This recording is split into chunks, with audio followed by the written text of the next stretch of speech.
Welcome back to the BDGE Dynasty Fantasy Football Channel. I am Nicholas. We have Adam and Andrew joining me today, as they will be every Monday and Thursday. Today we're breaking down Chad Reuter of the NFL.com network, 3-round mock draft, and we are converting it based on the landing spots and the players and their positions, etc., into a first-round Dynasty rookie mock draft. We are each doing our own first-round mock draft based off of the picks in Chad Reuter's NFL mock draft.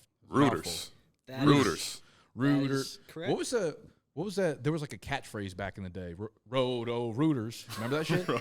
Roto Reuters. Yeah, that's you probably the name. don't. Huh? We've talked about this. You were in high school when I was born, and you were probably graduated college. Dude, do you know? Yeah, do you for know the sure. term "no holds bar"? Do I know the term? I've heard of it, yeah. Huh. Okay, good. I was like saying it before. I said it in a video, and I was like, "This is good." Like we're doing a ping pong tournament live on Friday. It's gonna be no holds bar. And JMO and Gut looked at me like I had just made up a new language. Yeah. I was like, no holds bar. Like it just means like you're about to go fucking buck wild. Yeah. That's what today's episode is. We're going no holds bar. No holds bar. On your ass with our first round rookie mock draft based off Chad Reuter's mock draft on NFL.com. It's a little crazy. It's a little spicy. You know, we try to steer away from like fantasy people doing mock drafts because they're always like really in favor unrealistic of offensive players. However, this one kind of still went down that same path. It's fine. We'll do a bunch of these before the NFL draft, a bunch of them after the NFL draft. So you're just getting a little change of pace. You're getting different angles, different perspectives, different draft spots, different landing spots, all that kind of sheesh. So I think what we should start off with before we unveil our mock draft pick by pick is just a quick walkthrough of the mock draft that Chad did in totality.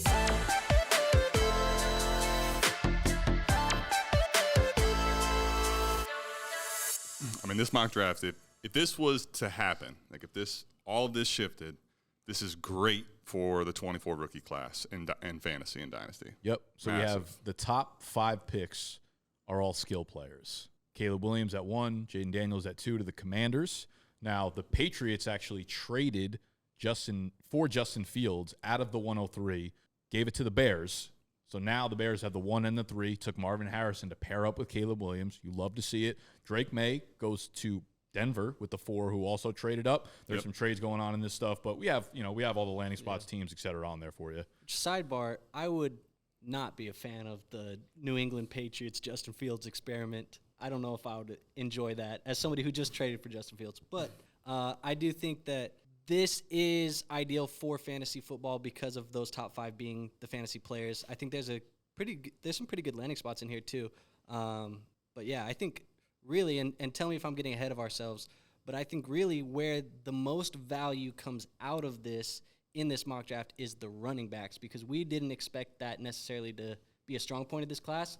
But with the draft capital here, it kind of tells us that that's a strong point in fantasy football. I mean, yeah, you could definitely make the case. I think that the quarterback position, to me, though, is the biggest winner probably. I mean, you get McCarthy locked into a top 15 draft capital pick, and then Bo Nix almost sneaks into the first round, right? You got Penix going top 50. In that, like, Will Levis area. Yeah, so, like, you're talking, first of all, 4 first-rounders and almost a fifth.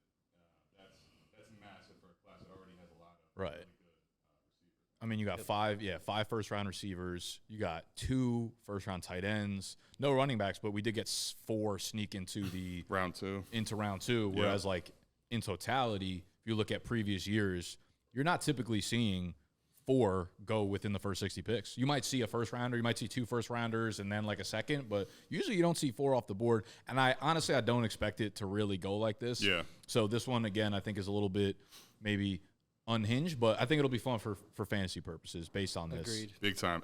That Jatavian Sanders pick to the Dolphins at 21 That's is without a doubt the earliest I've seen him go. Wild, man. Well, I mean, I love the kid, but, dude, if he got that type of draft capital, I think it would only do wonders for where he goes. And he's not going to get a first round with this type of people on the board, but he'll be sneaking earlier in the second round of tight end premium leagues. Yeah. I just recorded a video. I don't know if this one's going to come out before or after, but without playing spoiler, I think this is in the range of outcomes for Sanders if he has a good combine. Yeah. Oh, you mean to be drafted? Yeah, I could see him being drafted this high, but it would just soar his stock because he's a freak athlete. Yeah, it's interesting to see where, like, first-round tight ends go in the NFL draft, because a lot of the times you're either, like, that hyped-up stud. You know, you got Kyle Pitts 4 overall. You got Hawkinson went 8 overall. Like you have the guys that are secured in the top 10, and then you have the guys that are more projects, like end of the first round, where those are like Evan Ingrams and David Njoku's, who were like athletic and good pass catchers coming out, but needed a little bit of seasoning on top of them. Right. That's where like a Jatavian Sanders could end up being,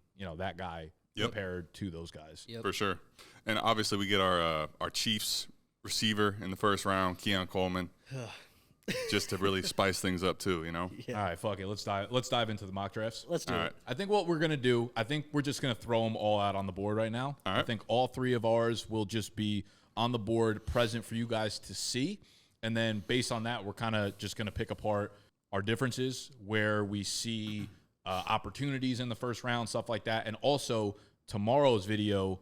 For my individual video, I will be taking a step further because Chad's mock draft was actually 3 rounds. I'm going to complete the second round as well. So I'm going to go from 201 down to 212 based on this mock draft. So make sure you are subscribed to our channel and make sure you're subscribed to both of their individual channels as well. Everything will be linked down below. So clearly, me and Andrew took Caleb Williams, the correct pick at 101. Clearly. We have an incorrect pick by Adam. Explain yourself. Yeah. The incorrect pick is that Jayden Daniels to me, Jayden Daniels to me is the one. And the reason I take him here is because if you tell me that a guy that has this type of rushing upside is securely a top 5 pick, it's hard for me not to take him one. Now, Caleb Williams is a phenomenal prospect, but for me, when I look at Caleb Williams' chances to get into the elite tier as far as points per game, he's going to have to be like really hitting that C.J. Stroud trajectory early. That's the biggest difference for me. With Jayden Daniels, he has a pretty good core group of weapons there with Terry McLaurin and those guys. But if you give him a chance to, this type of secure draft capital, I think 1,000-yard rushing season's in the range of outcomes for him, and that's automatically top 5 in Superflex.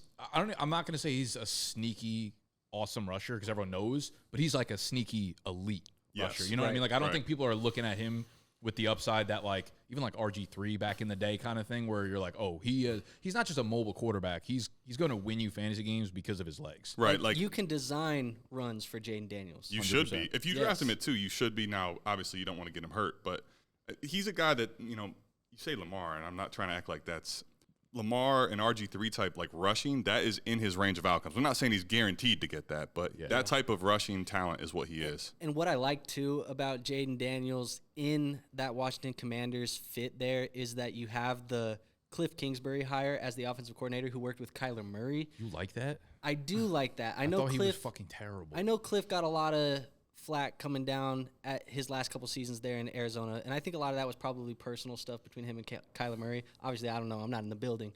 But I do think we saw him help develop Kyler Murray into a professional quarterback who has been very fantasy football relevant for us. And so with that being said, I don't know if Jayden Daniels, you guys can give me your opinion on whether you think he's more talented than Kyler Murray was coming out of Oklahoma. I would say probably not. I would say not. Kyler to me was like a stud. That's a dumb way to put it because Jayden Daniels obviously a stud too. But I remember watching Kyler legit in high school and being like, holy fuck. Yeah. And he won Gatorade National Player of the Year. And I was like, Kyler's like a different breed, Whereas like Jayden Daniels could develop into a really good quarterback, but I don't get that like I don't really get like the superstar pull from him like I do from Kyler. But I could see some scheme similarities between Jayden Daniels and Kyler Murray and how that would translate in Washington under Kingsbury. Yeah, I think too, just to that point, when you saw a lot of the design runs that Kingsbury was having for Kyler, that was when Kyler ran for over 800 yards. If you go back and look at his seasons historically, when he was over 800 yards, that was when he was in the quarterback like 2-3 range in startups. Yeah. So if you have a guy like Jayden Daniels, I'm way less worried about his legs than I am like his arm. And here's the thing for me, Kyler had a cannon. Are you worried about Daniels' arm? No, just the consistency and accuracy. Like, listen, you look at the mock draft and 2 of his receivers, Malik Nabers, who dropped to 12, which I don't see a fucking world where that happens in the real NFL draft. Right. And then Brian Thomas 5 picks later. Like, you're talking about a guy that had 2 top receivers. And listen, I don't want to go any further because like C.J. Stroud also had, every weapon at his plethora. So I don't want to like take it dramatically that far. But those types of receivers will go a long way for you in your passing statistics. So he's got nice touch. I think he has a really good arm, but like there's always the concern of inconsistency with accuracy. I agree with that. I think for me, I'm looking in Dynasty in more shorter windows now. And so if I'm looking in like a 2 or 3 year window, Jayden Daniels getting that number 2 overall draft capital, they probably know that there's a little bit of polishing to do with the arm. Yeah. He's going to have the leash to really develop into that. It's not like he's a guy that doesn't have rushing upside, and they're going to say if he's not throwing the ball really accurately early, we're going to pull him. So yeah, no doubt.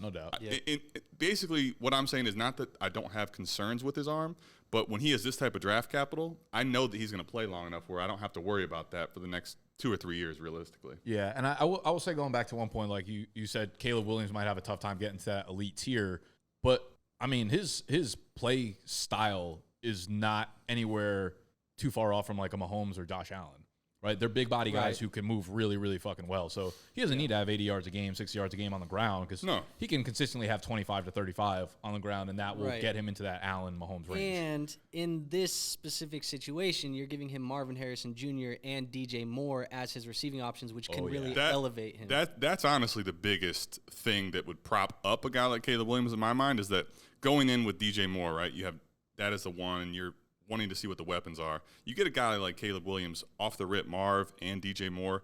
Everything else there is ancillary now. You get a guy like Cole Kmet, whatever comes out of the backfield, that's good. What's kind of crazy about this entire draft, when you look at it, if it played out this way, like we have Caleb Williams going to the Bears at 1, Jayden Daniels 2 to the Commanders, Drake Maye 4 to the Broncos, J.J. McCarthy 13 to the Raiders. Yeah. Typically, those top quarterbacks off the board go to just shit situations without receivers, without offensive line. And, you know, there's obviously places you could pick and choose from and be like, it's not good there. I would say all 4 of these guys are going to places that have, like, at worst, average weapons to throw to. Yeah. McCarthy's going to fucking Devontae Adams and Jacoby, Drake Mays, I don't know, like Jerry Jeudy's, whatever, Cortland Sutton, Marvin Mims, just like, you know, at least fun weapons that he could actually throw to. Yeah, I like Dulcich there in Denver as well, but I would say with JJ, I do like Dulcich, but I would say with JJ McCarthy, I'd be just a little bit more worried about the weapons because of the age of Devontae Adams, and I don't know how much longer he's gonna be in Las Vegas. I mean, we saw some of the unhappiness that he had last year at times. It just makes me wonder a little bit of what could be that receiving core long term there in Las Vegas. Yeah. Yeah, I mean, I think it's fine for either one. I think both the Broncos and the Raiders have some downside with, you know, Sutton aging, same thing with Devontae Adams, and then maybe moving on. Like, these teams are probably – I guess the interesting part for me is actually that you hear, though, it's not like they're going to this team where it's going to be guaranteed to be terrible for the whole season, right? Like, that's the difference. It's like some of these situations normally when you're talking first, second, third overall pick, like this team's destined to be awful. Like, think Joe Burrow in their first year, right? Mm-hmm. This isn't the case for really these teams at all. Yeah, no, it's kind of interesting landing spots for all of the QBs. They're going into enviable spots for a lot of rookies. So we'll move past the top 2 quarterbacks. We all have Marvin Harrison as our wide receiver 1. He goes 3rd overall to the Bears, who traded up to grab him, whether it's to the Bears or Arizona or even New England. I think he's going to end up likely being our wide receiver 1 in any rookie mock draft. Yep. After him, we all have Nabers and then Drake Maye in one order or another. I took Maye as the 104. I don't really have like a huge read on whether or not I want Maye or Nabers. I just, you know, Drake Maye, quarterback, super flex. I went Maye over Nabers as well, and it's the same reason. Just positional value of the quarterback in a super flex just slightly gives him the edge. I think they're both going to be good players, but the quarterback just gives it a slight edge. Yeah. Yeah, I definitely can see like quarterback in super flex, give that the slight edge. To me, I would still prefer that Maye gets better weapons, or we see how that can happen. I think a guy like Nabers going to the Cardinals, for me, is where it's a little tiebreaker, is that he's got Kyler Murray. Kyler Murray really needs a weapon, and if Malik Nabers is the dude we think he is, Kyler's going to find him. And I could see in the first year, like a lot of times for rookies, we get really excited. Okay, this rookie's we're excited all year, but then when it comes to points per game and what they're doing, they're not really giving you that off the rip. Like, I could see Malik Nabers being a top 20 finisher this season. If Nabers goes to Arizona, right? Yeah, if he goes to Arizona in the first round, like 135, 140 targets. That's what I'm saying. I almost like pencil that in. And he's going to be really good. And a guy like that off the rip has a chance to be going where Garrett Wilson is right now. Yeah. Do you guys? Yeah. You guys all have Nabers as your 2, right? Like Correct. in general without landing 2. spots. Yes. Okay, me too. Yeah. One Harrison, 2 Nabers, definitely. And I was hoping that one of y'all put Rome over Nabers just to argue about it. No, I don't. But I do think that this landing spot, I do agree with you. I think the Kyler Murray pairing does kind of give him a elite ceiling, at least eventually in his career. I think this would be a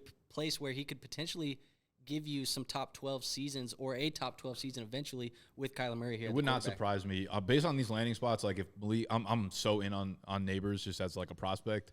I feel like if you get Nabers at the 105, 106, whatever in your rookie drafts, I have a hard time believing that he's not like a top 15 startup pick next year at worst. Is this Arizona landing spot one of the best landing spots for first-round wide receivers? For to sure. you? Yeah. Is it the best? I was gonna say what makes it not at least arguable for the best? Like That's what I'm saying. I think it could be. I'm looking at the other teams that might take a wide receiver, and it's like Saints no, Jags no. the only one you could argue is like where okay, now all of a sudden Harrison's playing with a guy like Caleb. The only way you could argue it is if the receiver has a quarterback that's at least as good, if not better, than Kyler Murray. Do you think the Chargers are – I know they take Brock Bowers in this one. Do you think they're in the range of outcomes for wide receiver? Certainly. For sure. Certainly. Yeah. Like if Nabers went to the Chargers, I mean, same type of thing. You feel the same way? Yeah, absolutely. Yeah, for sure. All right, so now we move past Drake Maye and Nabers, and this is where things get. What do you guys think about this Rome, man? Let's just cut to the chase here. First of all, I think this is where guys – like Chris Olave, like people could start panicking all of a sudden now. I don't know if it's necessary or not, but they draft a guy like him, and now you have Chris Olave and Rome Odunze at the same situation. Yeah, with Derek Carr fucking exactly without a quarterback security, right? Would this make you panic more for the Olave or the Rome side? Which one are you saying? Well, what I'm saying is it could probably give panic just perception-wise for both of them. Yeah. You know? And Chris Olave is being drafted really high in startups right now. Yeah, I agree. And people I will think react strongly and be like, oh, no, it's bad for Rome, and then 2 days later be like, no, I love this for Rome. Yeah. That's how it always happens. And I think my immediate gut reaction would be, of the two guys, I think I would prefer Olave. But I do think you get that question mark with the Derek Carr, like you said, at quarterback. It could get dicey pretty quick. Olave's stock would drop quick, I think, because I think like going into this previous year, people's hopes were so high for him. Right. People thought he was going to take that step up to be an elite receiver, end up being a guy who's now drafted as like a top 5 startup guy. Didn't get there. So I think people will be like, he doesn't really have that in his game. And now you add in Rome to it. So I think Olave could be a really good buy if this happens. Yeah. I agree. Well, and that's where like I think it'd be interesting because Olave right now is a lot of projection based on targets, and then we hope that the quarterback play gets better. This basically doesn't solve the quarterback play, but makes people fearful of, are the targets going to continue at this crazy high rate? Yeah, and that's what I was going to get into, because I was going to say I feel like a lot of Olave's value came from the volume that he was receiving, and this does put a question mark on that. But I want to ask, too, because we kind of all would agree that those guys, Rome Odunze, Malik Nabers, Marvin Harrison, that's the top 3. Sure. And there's a tier break after that? I think there's a massive fight. For me, there is definitely. So is there any situation where if there's a bad landing spot or a good landing spot for like a Brian Thomas and a Rome Odunze, could anybody jump into that top 3, or is the top 3 solidified for you right now? I'm not going to do that personally. I think landing spots we could get into. I mean, here's a good chance to do it. Like landing spots for me can be a tiebreaker needle mover, but they should not be more than that. When you see if you jump the landing spot typically in Dynasty too much, you get the Sky Moore effect. You get the Clyde Edwards-Helaire effect. You can chase things just off the landing spot. I don't like that. And typically if guys are falling too far because we don't love their landing spot, I like to pick up that value. So, like, I'd just be careful with moving the needle too much on landing spot. And to that point, no, I'm not going to put – there's nothing that can happen outside of, Brian Thomas maybe being the top 10 draft pick and Rome really falls down or something like that. Yeah. Draft capital could speak a little bit, but that's different than landing spot. Correct. You know what I mean? Correct. So it's like that would be something I would think twice about maybe, but like even that, I'm so solidified in Harrison, Nabers, and Odunze as my top 3 in terms of like just a pure talent prospect standpoint that like those non-needle moving things are not going to be the thing that makes them jump over there. I'm with you. That's exactly where I'm at too, and that's why I wanted to ask, because I could see a situation where maybe like Rome, goes in that 14 to 20 range that we've seen, and then maybe what if like Brian Thomas, who I think a lot of people would have as the wide receiver 4 in this class, he's shaping up as consensus wide receiver 4, which I don't know that I agree with. I think he's in the tier there, but like sure. Yeah, I like his game, and I'll say this too: this landing spot here is pretty damn good. You get to go play with T-Law, who needs another weapon. I mean, you got. Ridley's getting older. I think this would be a good landing spot for him. I'm not saying it's the best out there, but it's a good one. Ridley's a free agent too. So right. Ridley free agent. Kirk's has the major injuries coming back from. So it's definitely more than meets the eye with that landing spot for sure. But what I was getting to is I could see a situation where, and the reason why I asked that first question about could anybody find their way in the top 3 is like if Brian Thomas, who a lot of people think is the wide receiver 4 in this class right now, if he landed where like Keon Coleman landed in Kansas City, could people get really crazy and start taking him over Rome? Sure. I think that's a chance that could happen. So what I think will happen, wouldn't. I think the landing spots are going to change the 4 through 8 people. Yeah. I don't think it's going to change 1 through 3. I think people are going to be so stuck in the 1, 2, 3, which I will be the same way, to the point where like Brian Thomas could fall down to like the wide receiver 7. Correct. And the 7 can jump up to 3 or 4 Yeah. based on, the landing spots there. And the one thing, again, with Rome going to the Saints, look at the receivers here. One of the things in the first round that you got to love is you got Harrison, Nabers, Brian Thomas, and Keon Coleman all getting to the point where you're like, man, the quarterback that they're receiving the ball from, pretty awesome. Yeah. And Rome Odunze, you just have no certainty whatsoever. Yeah. So that's the other thing for Rome in this particular mock. Yeah, for sure. Yep. All right, this is where it gets fun. Me and Adam got JJ. Number 13 pick in the draft goes to the Raiders. They clearly need a quarterback upgrade. Jimmy G is out of there.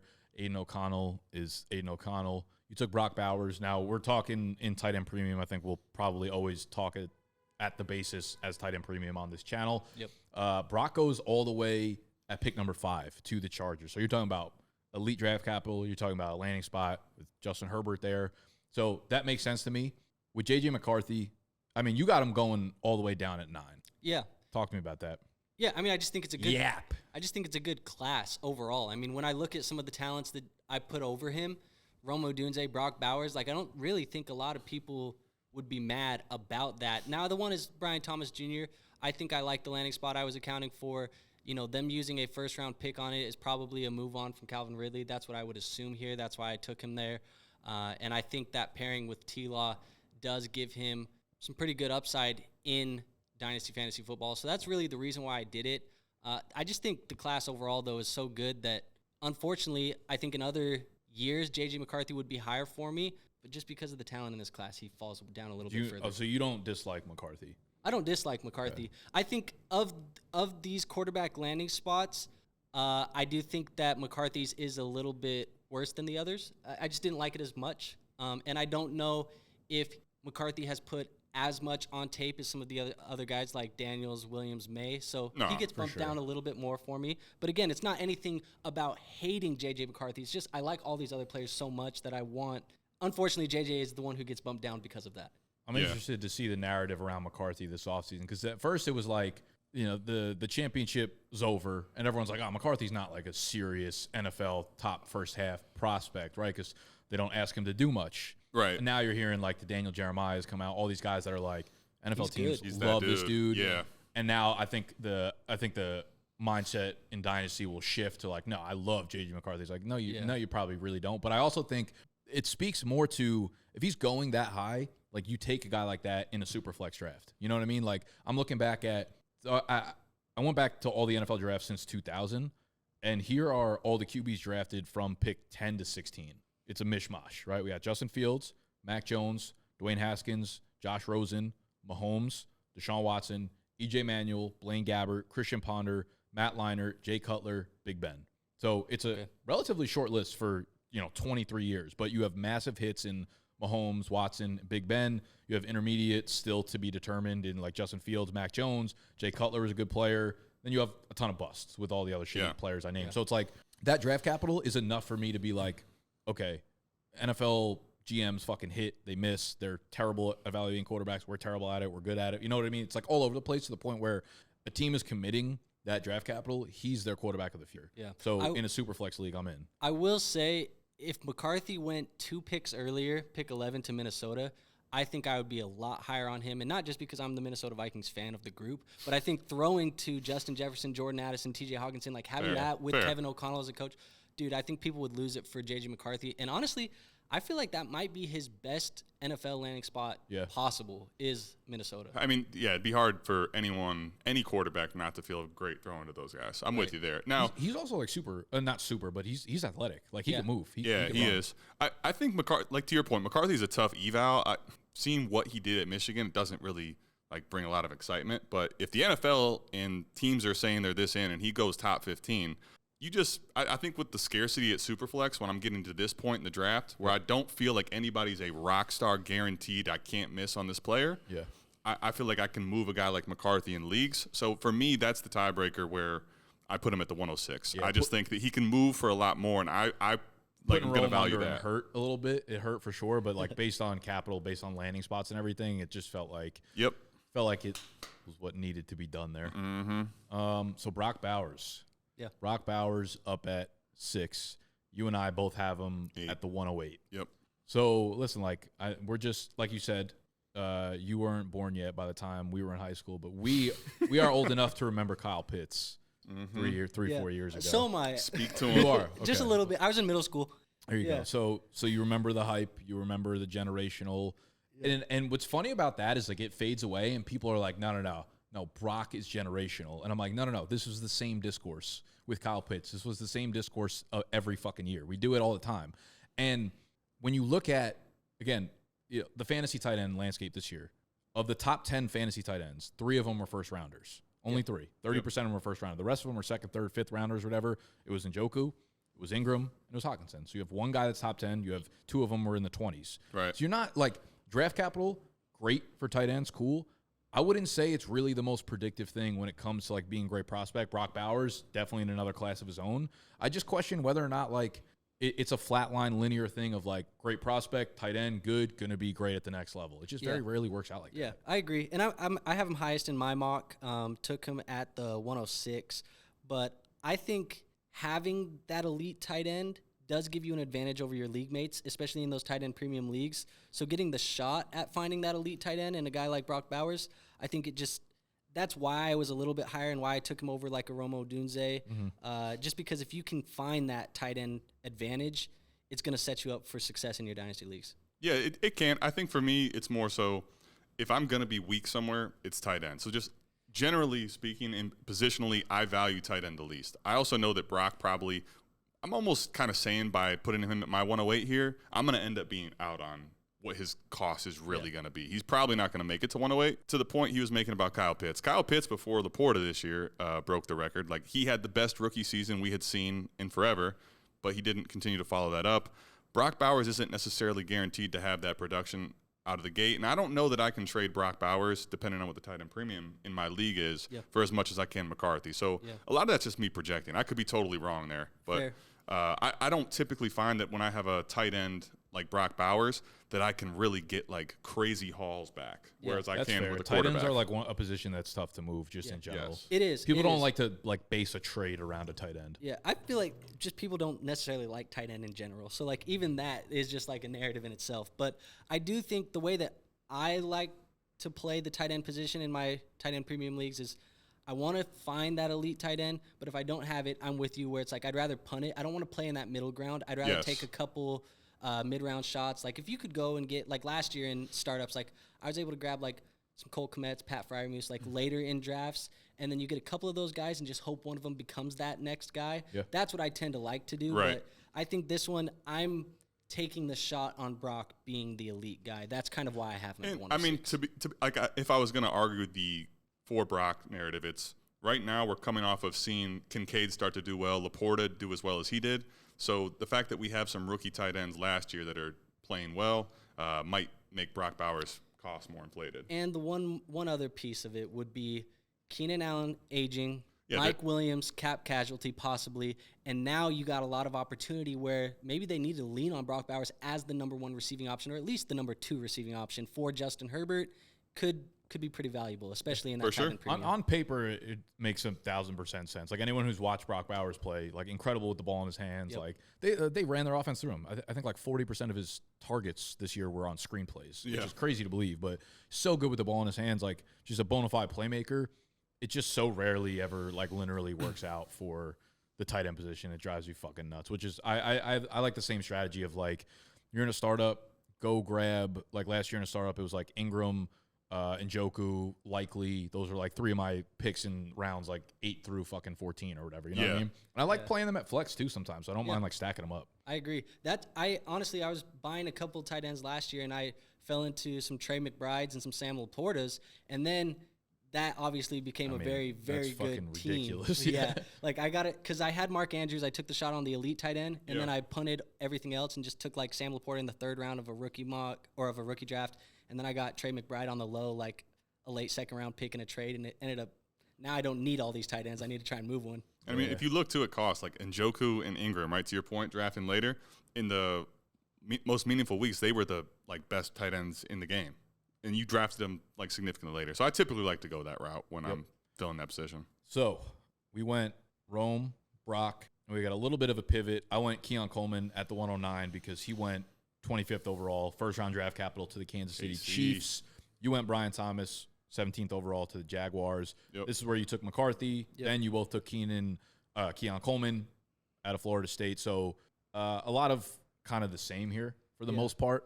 I think the commons are, this is kind of where we're going with Brian Thomas, Keon Coleman, that next tier of wide receiver. I was about to say, let's just actually stop there for a sec. I think I guess maybe not because you have McCarthy under Brian Thomas, but based on this draft, the way I looked at it was like there was a massive tier break.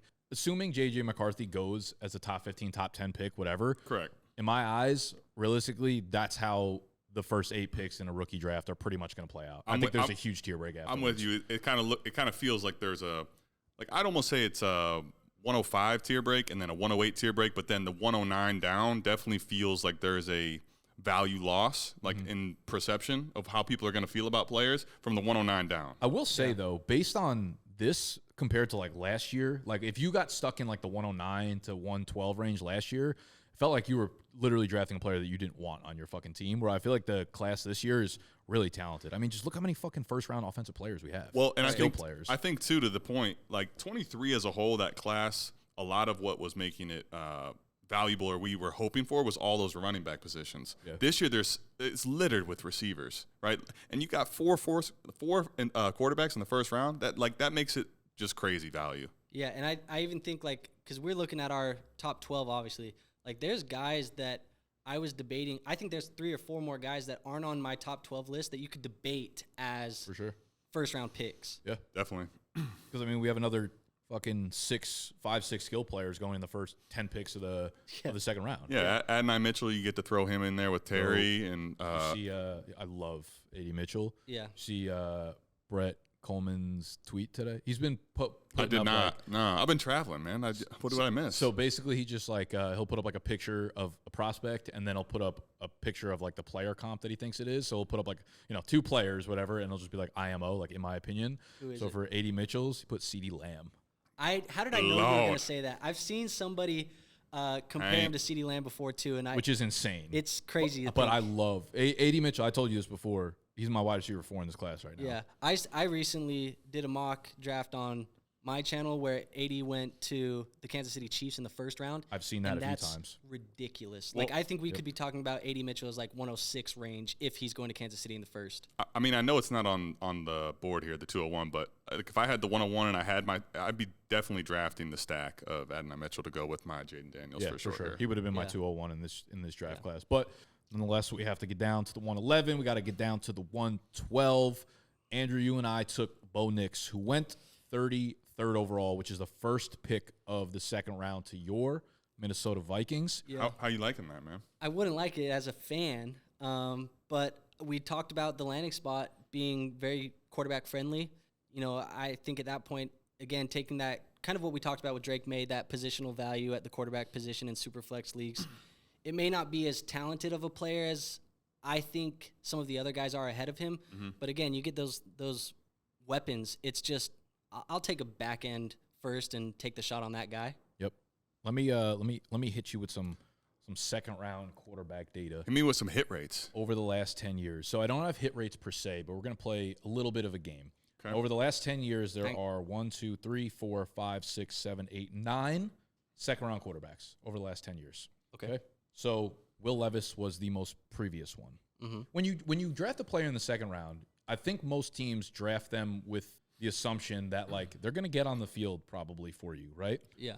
And most of these QBs, if you're a second round quarterback, people kind of like okay, I'll draft them, throw them away. Like hopefully they get back into my lineup at some point. An NFL team's likely going to start that player at some point.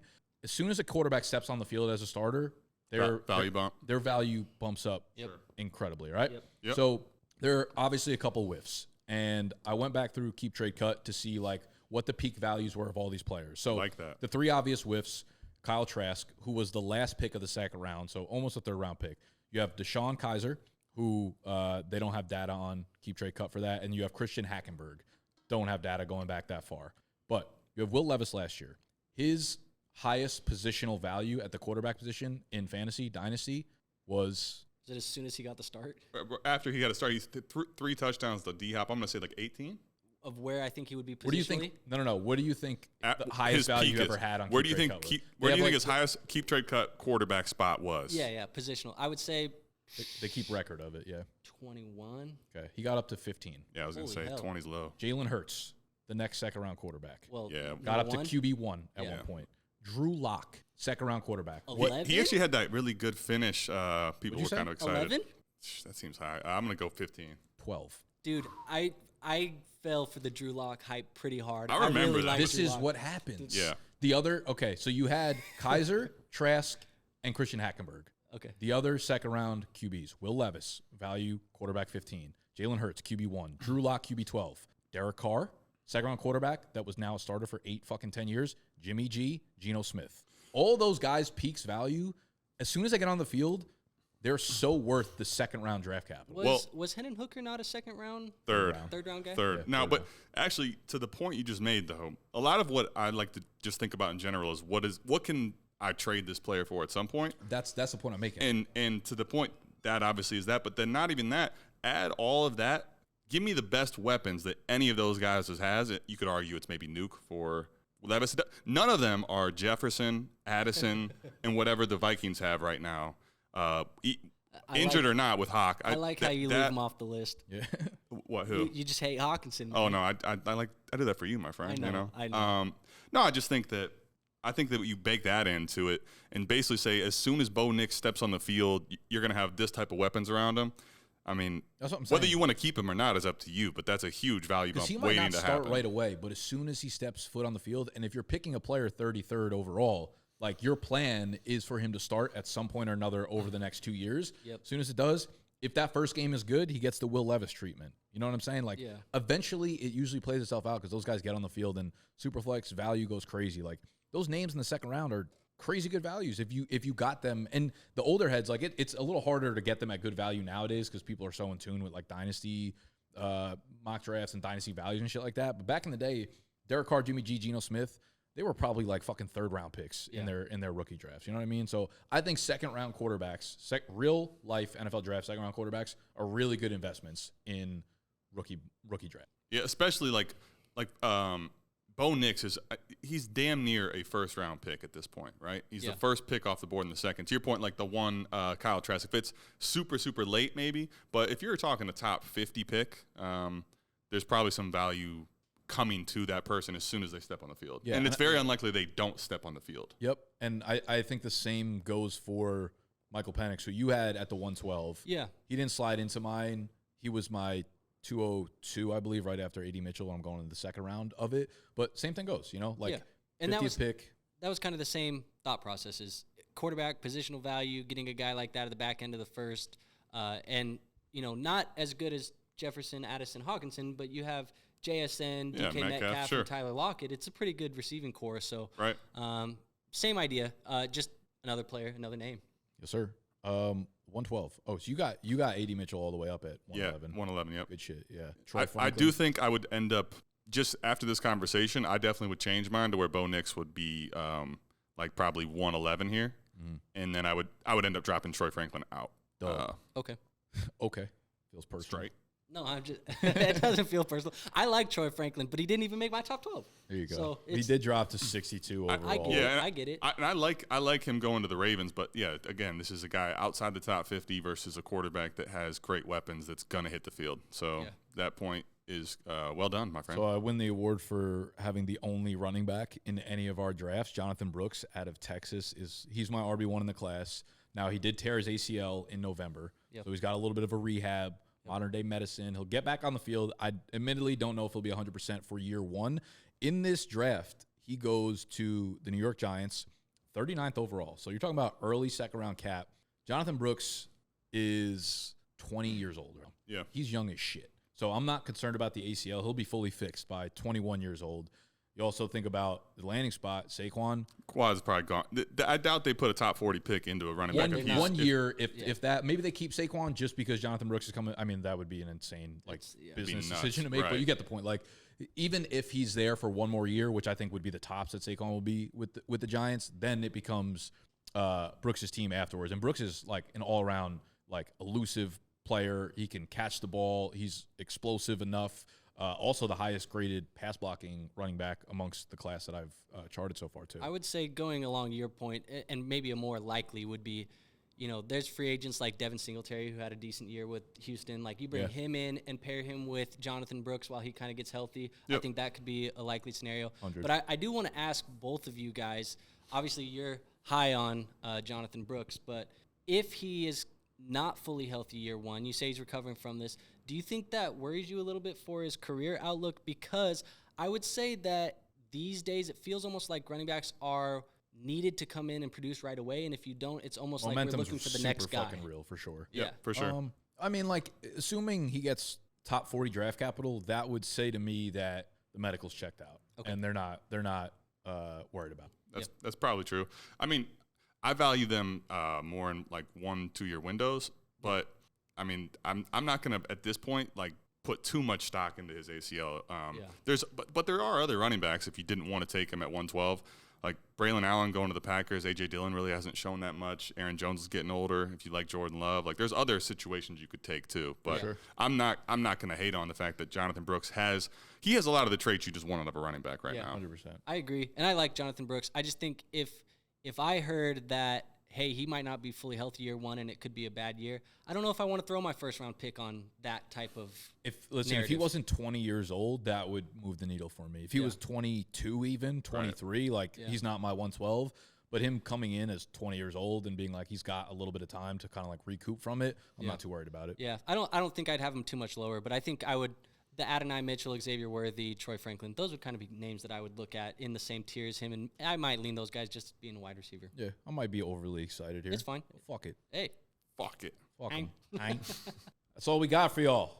Those are our first-round mocks based on Chad Reuter's mock. You guys can go check that out, linked down below. And again, tomorrow I will be continuing on the trek through all of round 2, so 201 through 212, my own individual video based on the mock draft that happened here. So subscribe to the channel to make sure you could check that one out tomorrow. Subscribe to their channels, and we will be back on Thursday. Oh, so that's another thing. We're going to play off of this mock draft, the 12 picks, and predict where these guys would be going in a startup draft. Bang. So we'll be going 12 rooks deep, talking about like Caleb Williams. He's going to be a first-round startup pick now kind of thing. Malik Nabers, where does he go off the board? That'll be Thursday's video. So subscribe.